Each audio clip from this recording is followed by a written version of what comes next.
Hey, Yamandumarang, are you well? Muji, friend. What am I going to yarra to you today about? Well, I thought I might talk about this mob that do this job called, they call themselves archaeologists. Oh, that's a really, really big word. Basically what they are is people that have been trained up at universities and stuff and big schools, and they've been sort of taught about how to go out onto country and look for different things. And myself as a Wiradjuri person and other Aboriginal people in our nations, we also go with these archaeologists. Oh, that's a big word.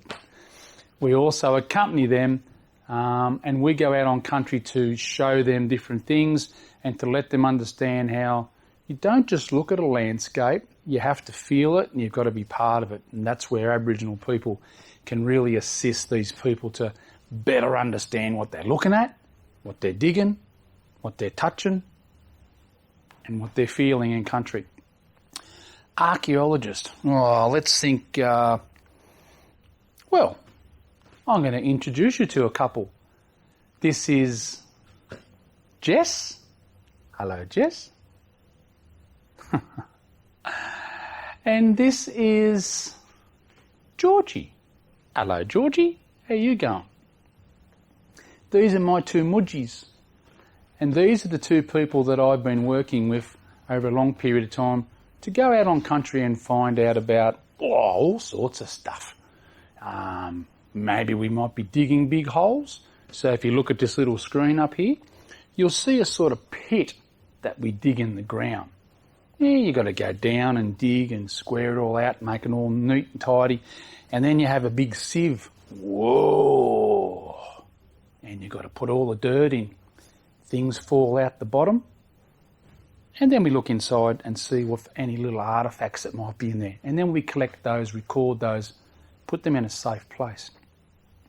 Also, when we're walking around, we might look at these big erosion places. So if you look at this screen, you might see a wall up here that's being erosion. An old creek that runs through here washes all the wall out, and you'll see in the wall different layers of soil and different layers of rock. So in some situations, this is really cool. We can actually see this washout.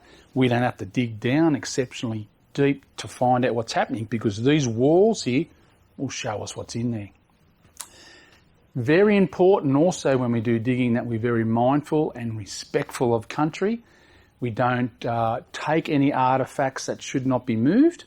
And if it's a scar tree, a yung mudden, yung is scar and mudden is tree.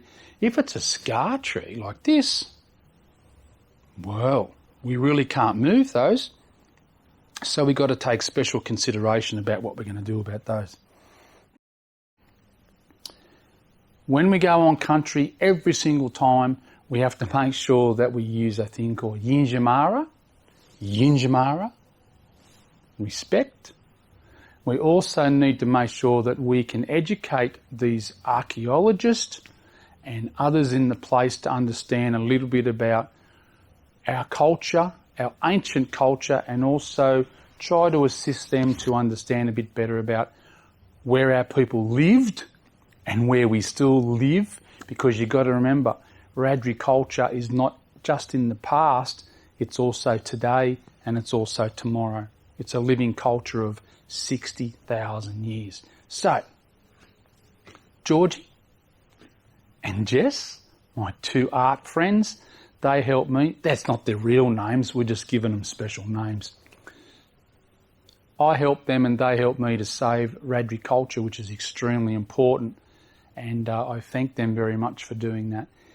If you young ones or even you people are maybe a little bit interested in learning more, you need to go and talk to your mudjigang, your elders, and you need to sit down there and listen, and you need to make sure that any information that's given to you is kept in a special way, and you need to make sure that we protect our culture.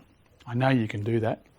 Hey, push that subscribe button down on the bottom down there, and you'll be one of the first ones to find out about my new YouTube videos. So, archaeologist, that's a big word. People that dig holes and look at country, but do that with the major assistance of Aboriginal people. Hey, Guwayu Muji, safe travels.